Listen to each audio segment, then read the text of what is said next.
Human anatomy और physiology में बहुत ही इंटरेस्टिंग टॉपिक हम डिस्कस करेंगे ब्लड का। ब्लड के पहले मैं आप लोगों को 2 लेक्चर्स पढ़ा चुकी हूँ जिसमें हमने कंपोजिशन ऑफ ब्लड पढ़ा था। उसमें जस्ट एक ही पार्ट रह गया था ब्लड का, ब्लड प्लाज्मा। उसके बाद जो इसके इंटरेस्टिंग टॉपिक है जो आज हम पढ़ेंगे, बहुत ही इंटरेस्टिंग टॉपिक है, that is blood group and blood clotting. कि ब्लड क्लोटिंग जो है बॉडी में कैसे होती है, blood group and blood clotting, लेकिन clotting, sorry not clotting, blood clotting. लेकिन उससे पहले जो मेरा पिछला लेक्चर था उसमें जो कंपोजिशन ऑफ ब्लड की कंपोजिशन में हमने पढ़ा था कि सेलुलर पार्ट के अंदर आरबीसीज, डब्ल्यूबीसीज और जो नॉन सेलुलर यानी लिक्विड पार्ट के अंदर प्लाज्मा था। प्लाज्मा का टॉपिक उसके अंदर रह गया था जिसमें हम आगे इसको आज कंटिन्यू करेंगे कि प्लाज्मा क्या है, what is the plasma, what is blood plasma. Plasma के अंदर जैसे लिक्विड ब्लड, मैंने आपको पहले भी बताया था पिछले लेक्चर में कि ब्लड के अंदर सेलुलर कंपोनेंट और नॉन सेलुलर कंपोनेंट दो चीजों से मिलकर बना हुआ है। सेलुलर कंपोनेंट के अंदर डब्ल्यूबीसी और आरबीसी दोनों मैं ऑलरेडी कवर कर चुकी हूँ। प्लाज्मा जो है, प्लाज्मा के अंदर क्या कंपोजिशन है, it contain water about 90%, plasma proteins, इसके अंदर प्लाज्मा प्रोटीन्स प्रेजेंट होते हैं, that is about 7 to 8%। Plasma proteins में कौन कौन से प्रोटीन्स प्रेजेंट हैं इसके अंदर, that is albumin protein, second is globulin protein and third one is fibrinogen protein. ये 3 प्रोटीन्स हैं जो हमारे ब्लड के अंदर प्रेजेंट होते हैं। ब्लड में एक्चुअली प्रेजेंट कहाँ होते हैं, मेनली ब्लड के अंदर ये प्रेजेंट होते हैं प्लाज्मा के अंदर। अब जो एल्ब्यूमिन प्रोटीन है, एल्ब्यूमिन प्रोटीन का मेन फंक्शन क्या है कि जो हमारे ब्लड के अंदर ऑस्मोटिक प्रेशर को मेंटेन करना, हमारी बॉडी का जो ऑस्मोटिक प्रेशर मेंटेन करने में एल्ब्यूमिन प्रोटीन का एक मेन रोल है। ग्लोबुलिन जो है alpha, beta and gamma, alpha, beta and gamma, ये 3 तरह के प्रोटीन्स, ग्लोबुलिन प्रोटीन्स हमारी बॉडी में प्रेजेंट होते हैं जिनका मेन फंक्शन क्या है, टू प्रोड्यूस द एंटीबॉडीज। और एंटीबॉडीज क्या काम करती है, they help to provide the immunity to our body. Fibrinogen protein का क्या काम है, it helps in the clotting of blood.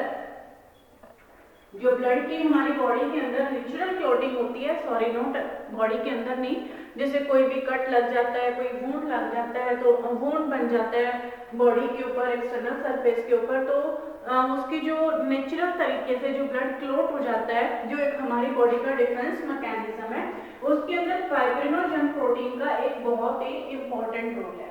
तो कुल मिला के प्लाज्मा के अंदर मेनली एक तो प्रेजेंट है वाटर जो अबाउट 90% है, प्लाज्मा प्रोटीन 7 to 8% है जिसके अंदर एल्ब्यूमिन, ग्लोबुलिन और फाइब्रिनोजन 3 तरह के प्रोटीन है।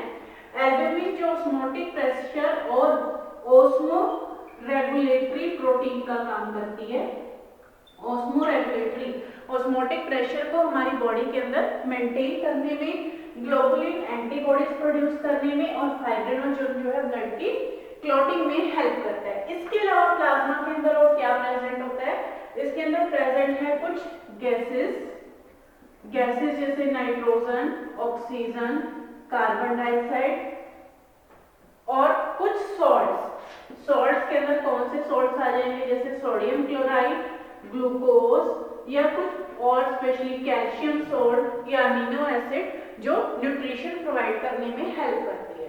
तो this is the composition of the blood. यहाँ पे ब्लड के कंपोजिशन का टॉपिक कंप्लीट होता है कि ब्लड कंपोजिशन में आरबीसीज थे जिनको हमने इरिथ्रोसाइट्स बोला था, डब्ल्यूबीसीज थे जिसको हमने ल्यूकोसाइट्स बोला था। ल्यूकोसाइट्स के आगे हमने 2 क्लासिफिकेशन की थी, granulocytes and agranulocytes, and third component was the plasma जो लिक्विड पोर्शन था जिसके अंदर वाटर, गैसेस, प्लाज्मा प्रोटीन्स, कुछ सॉल्ट्स और ये सारी चीजें प्रेजेंट होती है। तो यहाँ ब्लड कंपोजिशन का ये टॉपिक कंप्लीट होता है।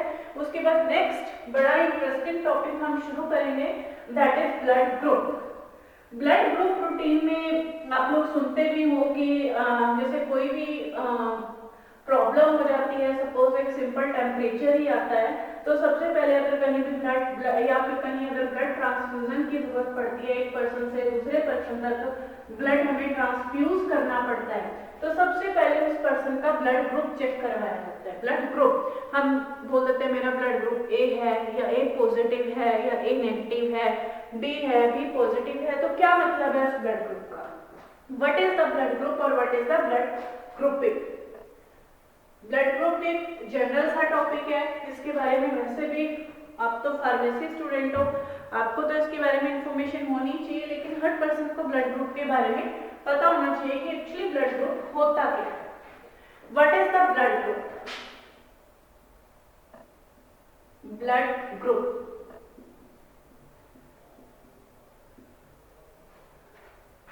हम जनरली 4 तरह के ग्रुप्स पढ़ते हैं। ब्लड ग्रुप्स 4 तरह के ग्रुप्स आप लोगों ने सुने होंगे। ब्लड ग्रुप ए, बी,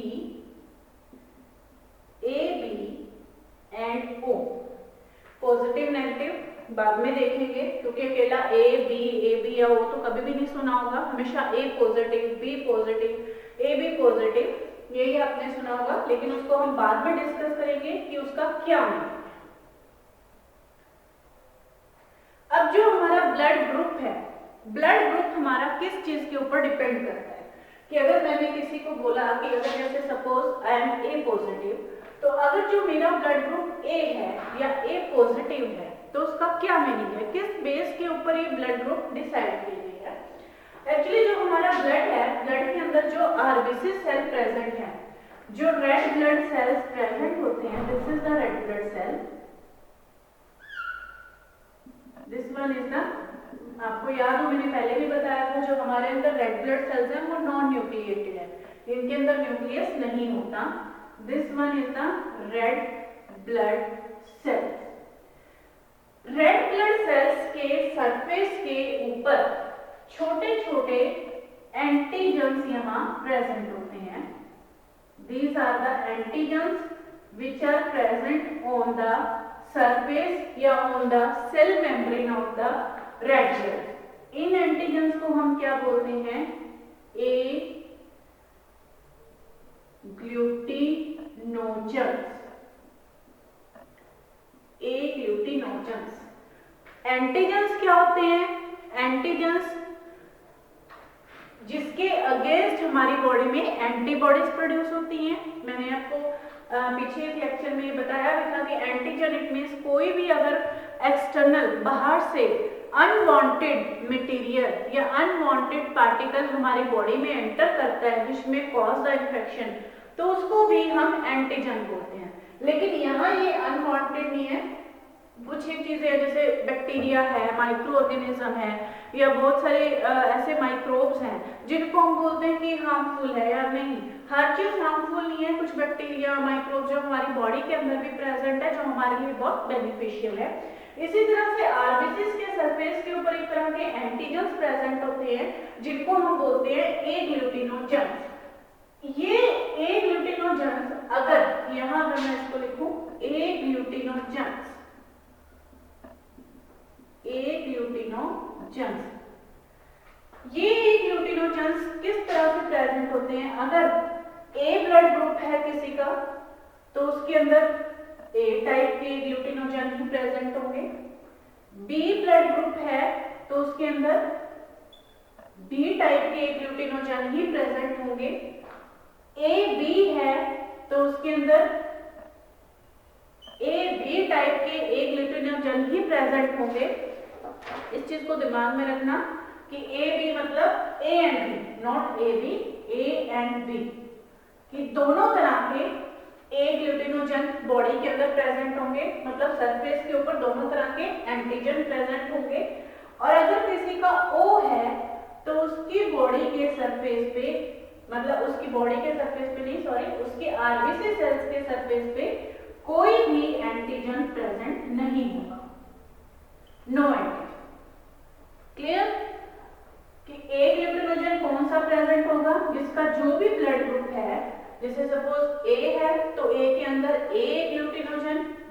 अंदर बी, ए बी के अंदर A B, A and B, and O के अंदर नो ए ग्लूटिनोजन। अब नेक्स्ट जो टर्म आती है दैट इज एंटीबॉडीज। एंटीबॉडीज, अब जो ए ग्लूटिनोजन है नेचुरल, अगर हमारी बॉडी में एंटीजन प्रेजेंट है तो उस एंटीजन के अगेंस्ट बॉडी में एंटीबॉडीज भी प्रोड्यूस होंगी। तो उन एंटीबॉडीज को, ये तो हो गए एंटीजन्स, उन एंटीबॉडीज के अगेंस्ट जो एंटीजन्स के अगेंस्ट जो एंटीबॉडीज प्रेजेंट होती हैं उनको हम बोलते हैं एग्लूटिनिन्स। एग्लूटिनिन्स, एग्लूटिनोजन्स हैं जो, दीज आर द एंटीजन्स, और एग्लूटिनिन्स जो हैं दीज आर द एंटीबॉडीज। तो यहां अगर मैं एंटीबॉडीज है, एंटीबॉडीज की जगह यहां मैं इसको एग्लूटिनिन्स भी लिख दूं तो कोई फर्क नहीं है इस चीज में। एग्लूटिनिन्स, दिस इज, तो ये किस तरह से प्रेजेंट होते हैं, ये हमेशा ऑपोजिट प्रेजेंट होंगे। अगर ए ब्लड ग्रुप है उसके अंदर ए ग्लूटिनोजन कौन सा प्रेजेंट हुआ, ए ग्लूटिनोजन उसमें प्रेजेंट हुआ ए, लेकिन उसमें ए ग्लूटिनिन या एंटीबॉडी कौन सी प्रेजेंट होगी, बी। इसी तरह से बी है, बी के अंदर प्रेजेंट होगी ए एंड बी है तो इसके अंदर प्रेजेंट होगी नो एंटीबॉडी या नो ए ग्लूटिनिन, नो ए ग्लूटिनिन। और जो नो एंटीजन है ओ, उसके अंदर ए एंड बी दोनों तरह के ए ग्लूटिनिन्स प्रेजेंट होंगे। अब इसमें आपको कंफ्यूजन ना हो तो इसलिए मैं यहाँ शॉर्ट टर्म्स यूज कर रही हूँ ताकि आपको क्लियर हो जाए कि कौन सी टर्म मैंने एंटीबॉडी के लिए यूज की है और कौन सी टर्म मैंने एंटीजन के लिए। इसके लिए मैं शॉर्ट में यहाँ बी लिख रही हूँ, शॉर्ट ए, और इसके अंदर ए एंड बी।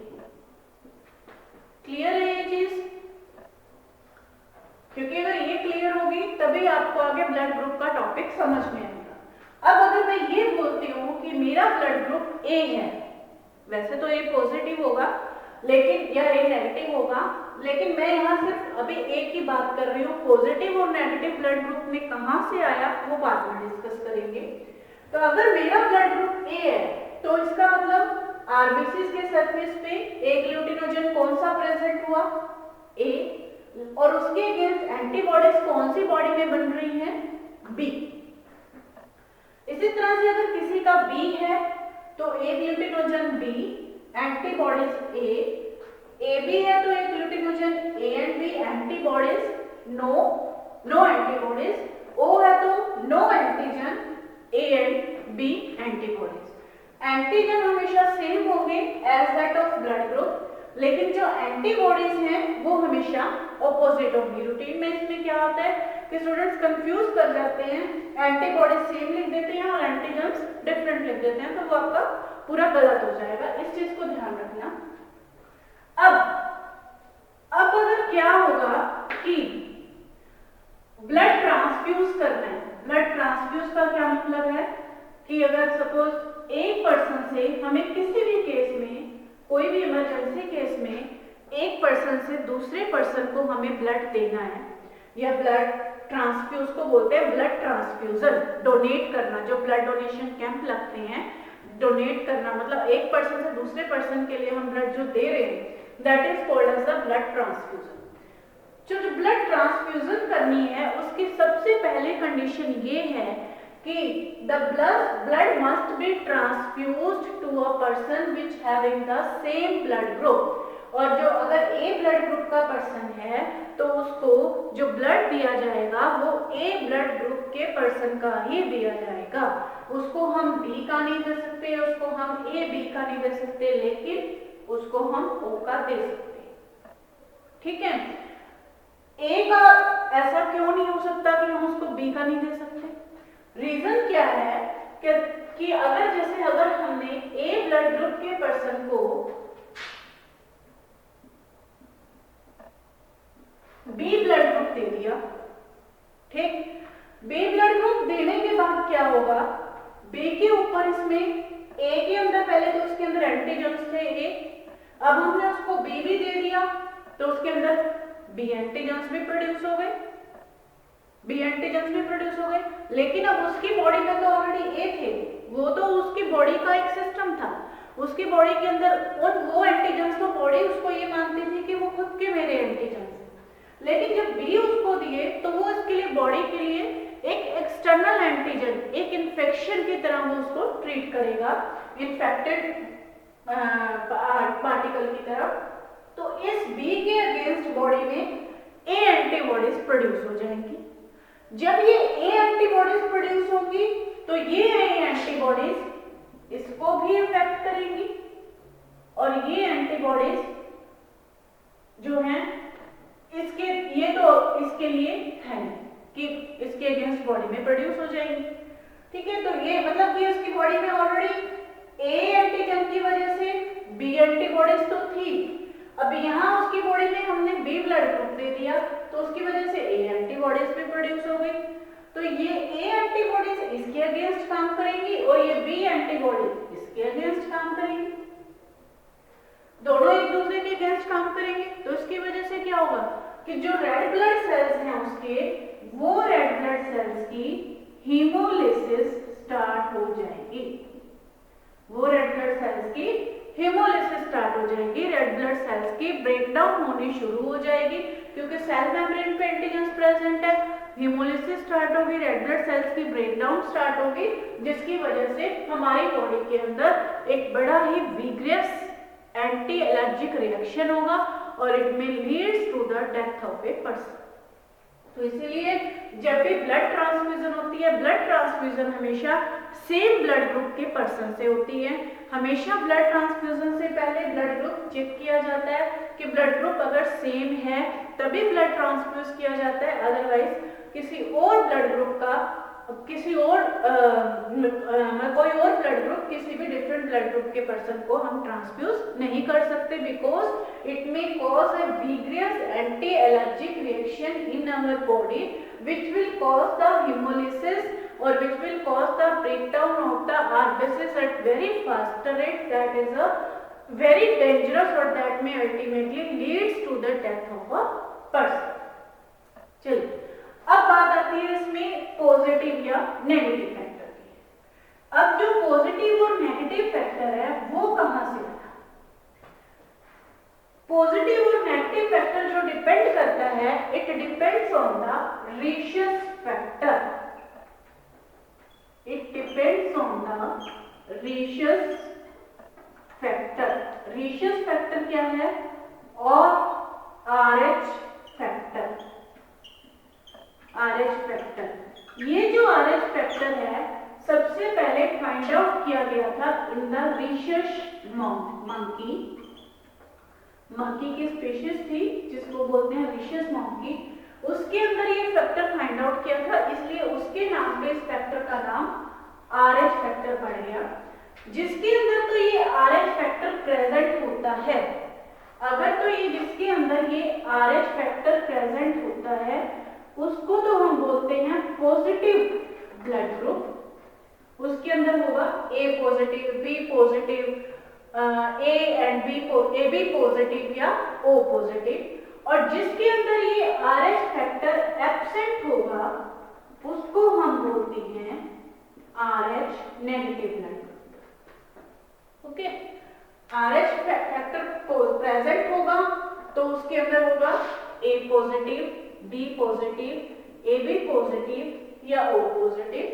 अगर RH फैक्टर प्रेजेंट नहीं होगा तो उसके अंदर ब्लड ग्रुप होगा A negative, B negative, AB negative and O negative. Clear? ये RH फैक्टर है क्या? ये RH फैक्टर भी RBCs के सरफेस के ऊपर, सेल मेम्ब्रेन के ऊपर एक एंटीजन ही है। जिसके केस में ये एंटीजन प्रेजेंट होगा, जैसे ये ग्लूटिनोजन थे, उस केस में वो पॉजिटिव इफेक्ट देगा, जिस केस में वो प्रेजेंट नहीं होगा उस केस में वो नेगेटिव इफेक्ट देगा। अब ब्लड ग्रुप है, ट्रांसफ्यूजन में एक पॉइंट और ऐड हो गया कि जिसके अंदर ए पॉजिटिव है, किसी का ब्लड ग्रुप अगर ए पॉजिटिव है तो उसको ए पॉजिटिव ब्लड ग्रुप के पर्सन से ही ब्लड ट्रांसफ्यूज होगा। बी पॉजिटिव है तो बी पॉजिटिव से ही ट्रांसफर होगा। ए बी पॉजिटिव है तो ए बी पॉजिटिव से ही ट्रांसफर होगा, या ओ पॉजिटिव है तो ओ पॉजिटिव से। इसी तरह से सेम नेगेटिव फैक्टर से ट्रांसफ्यूज होगा। ओके, क्योंकि अगर डिफरेंट कोई ब्लड ग्रुप ट्रांसफ्यूज करेंगे तो उसके अंदर ब्लड के क्लोट्स बन जाएंगे, एलर्जिक रिएक्शन स्टार्ट हो जाएगी, बॉडी का इम्यून सिस्टम एक्टिवेट हो जाएगा, जिसकी वजह से हीमोलिसिस स्टार्ट हो जाएगी। लेकिन इसमें एक पॉइंट और है जो नोट करने वाला है कि आपने पढ़े होंगे कि यूनिवर्सल डोनर और यूनिवर्सल एक्सेप्टर होते हैं। यूनिवर्सल डोनर 5th या 6th क्लास से ये क्वेश्चन आ जाता है एक छोटे बच्चों से, जैसे साइंस में हम पढ़ते आ रहे हैं, who is the universal donor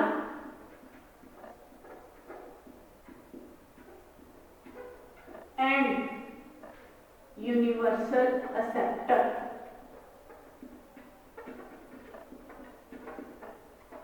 universal donor, donor मतलब जो सभी ब्लड ग्रुप्स को ब्लड दे सकता है, जो सभी ब्लड ग्रुप्स को ब्लड दे सकता है। तो कौन सा होगा यूनिवर्सल डोनर? ए पॉजिटिव या ए नेगेटिव तो नहीं हो सकता, क्योंकि ये बी या ए बी के अंदर जाके रिएक्ट कर देगा। इसी तरह से बी पॉजिटिव भी नहीं हो सकता या बी नेगेटिव भी नहीं हो सकता। ए बी पॉजिटिव और ए बी नेगेटिव, ठीक है। अगर हम ए बी पॉजिटिव को ए पॉजिटिव ब्लड भी दे सकते हैं, बी पॉजिटिव भी दे सकते हैं, ओ पॉजिटिव भी दे सकते हैं। तो जो यूनिवर्सल डोनर एक्सेप्टर होगा that is A B positive, और जो यूनिवर्सल डोनर होगा दैट इज ओ नेगेटिव। हम हमेशा ये बोलते आए हैं कि O blood group universal donor है, नहीं, ओ ब्लड ग्रुप नहीं है। ओ ब्लड ग्रुप का मतलब तो होगा O positive, O blood group का मतलब होगा ओ पॉजिटिव। तो ओ पॉजिटिव जो ब्लड ग्रुप है वो यूनिवर्सल डोनर नहीं है। ओ नेगेटिव जो है वो यूनिवर्सल डोनर है। क्यों? क्योंकि जो ओ नेगेटिव है, ओ नेगेटिव के अंदर रीशियस फैक्टर एब्सेंट है। रीशियस फैक्टर एब्सेंट है तो जिसके अंदर सपोज मैंने ओ पॉजिटिव ब्लड, सपोज मैंने ओ पॉजिटिव ब्लड जो हमारा यूनिवर्सल एक्सेप्टर तो ए बी पॉजिटिव ही है, ठीक है, इसको दे दिया, या ओ पॉजिटिव जो उसी की बात करते हैं जो यूनिवर्सल एक्सेप्टर है, जो सारे के सारे ब्लड ले सकते हैं। ओ पॉजिटिव ब्लड मैंने ए बी पॉजिटिव को दे दिया, पॉजिटिव पॉजिटिव है, आरएच फैक्टर तो दोनों में प्रेजेंट है, कोई फर्क नहीं पड़ेगा। लेकिन अगर मैंने O positive blood A B negative को दे दिया, ए बी नेगेटिव को दे दिया, या बी नेगेटिव को या ए नेगेटिव को दे दिया, इसके अंदर तो रीशियस फैक्टर प्रेजेंट है, इसमें तो नहीं है। तो नेगेटिव के अंदर रीशियस फैक्टर प्रेजेंट नहीं है, तो इसकी वजह से क्या होगा कि फिर से सेम रिएक्शन स्टार्ट हो जाएगी। तो इसीलिए O negative is the universal donor and A B positive is the universal acceptor. इसलिए आगे से ये नहीं बोलना कि O blood group universal donor है, नहीं, ओ नेगेटिव यूनिवर्सल डोनर है और ए बी पॉजिटिव जो है यूनिवर्सल एक्सेप्टर है। अब इसी के साथ आरएच फैक्टर के साथ ये टॉपिक क्लियर है मेरे ख्याल से, कोई डाउट नहीं होना चाहिए इसमें। एक इसमें और टर्म देखने को मिलती है आरएच फैक्टर के केस में, या मैं कहूं पॉजिटिव नेगेटिव के केस में, एक टर्म आप लोगों ने पढ़ी भी होगी, that is erythropoiesis, erythropoiesis fetalis.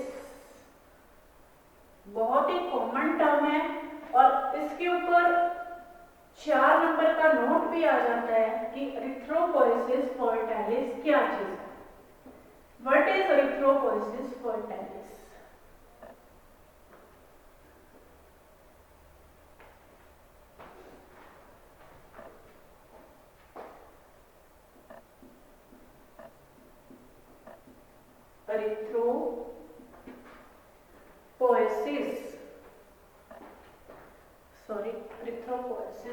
गलत बोल रही हूँ, erythroblastoses vertex, erythroblastosis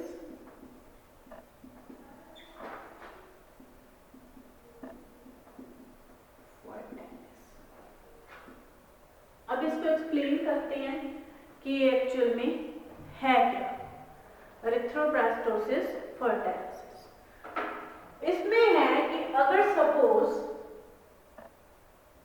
RH positive negative mother है और RH पॉजिटिव फादर है, RH नेगेटिव मदर है और RH पॉजिटिव फादर है, इफ अगर उनका जो फीटस है ड्यूरिंग प्रेगनेंसी, मतलब प्रेगनेंसी के टाइम पे बिफोर बर्थ जो बेबी है उसको फीटस बोलते हैं, फीटस है FOETUS, फीटस है, तो उसके दोनों चांसेस हो सकते हैं कि वो RH पॉजिटिव भी हो क्योंकि मदर फादर से भी फैक्टर आ सकता है, या RH नेगेटिव भी, वो RH नेगेटिव भी हो सकता है, RH पॉजिटिव भी हो सकता है क्योंकि मदर RH नेगेटिव है, फादर RH पॉजिटिव है। अगर मदर के अंदर ही प्रेगनेंसी में, मदर के वोम में ड्यूरिंग प्रेगनेंसी अगर मदर RH नेगेटिव है और फीटस भी RH नेगेटिव है तो उस केस में तो कोई प्रॉब्लम नहीं है, ठीक है। लेकिन अगर फीटस RH पॉजिटिव है और मदर RH नेगेटिव है तो उस केस में क्या होगा, फर्स्ट टाइम में तो कोई प्रॉब्लम नहीं होगी, फर्स्ट प्रेगनेंसी के टाइम में नो प्रॉब्लम, कोई प्रॉब्लम नहीं होगी। लेकिन ड्यूरिंग सेकेंड प्रेगनेंसी, जब सेकेंड टाइम मदर को प्रेगनेंसी होगी या सेकेंड बेबी के बर्थ के टाइम क्या होगा, जो फर्स्ट टाइम जब फीटस में था RH पॉजिटिव, मदर था RH नेगेटिव, तो मदर ने क्या किया, फीटस के RH पॉजिटिव के अगेंस्ट मदर के ब्लड में नेचुरल एंटीबॉडीज एक्टिवेट हो गई। तो वो नेचुरल एंटीबॉडीज ने यहाँ तो हार्म नहीं किया, लेकिन जब सेकेंड टाइम प्रेगनेंसी होती है और सपोज उस टाइम फीटस फिर से RH पॉजिटिव है तो उस टाइम वो एंटीबॉडीज इसके ऊपर अटैक करेंगी और it will cause the haemolysis of the blood of the fetus, fetus के ब्लड के लिए हेमोलिसिस कॉज करेंगी और मदर के लिए तो वो हार्मफुल हो गई। तो उस केस में क्या होगा कि it will be very harmful for the foetus, तो this is called as the erythroblastosis vertacis। Okay, clear है? मेरे ख्याल से ब्लड ग्रुप का टॉपिक इंटरेस्टिंग भी था और आपको क्लियर भी होगा, ठीक है। इसके नेक्स्ट जो लेक्चर में हम एक और नया इंटरेस्टिंग टॉपिक पढ़ेंगे, दैट इज ब्लड क्लॉटिंग।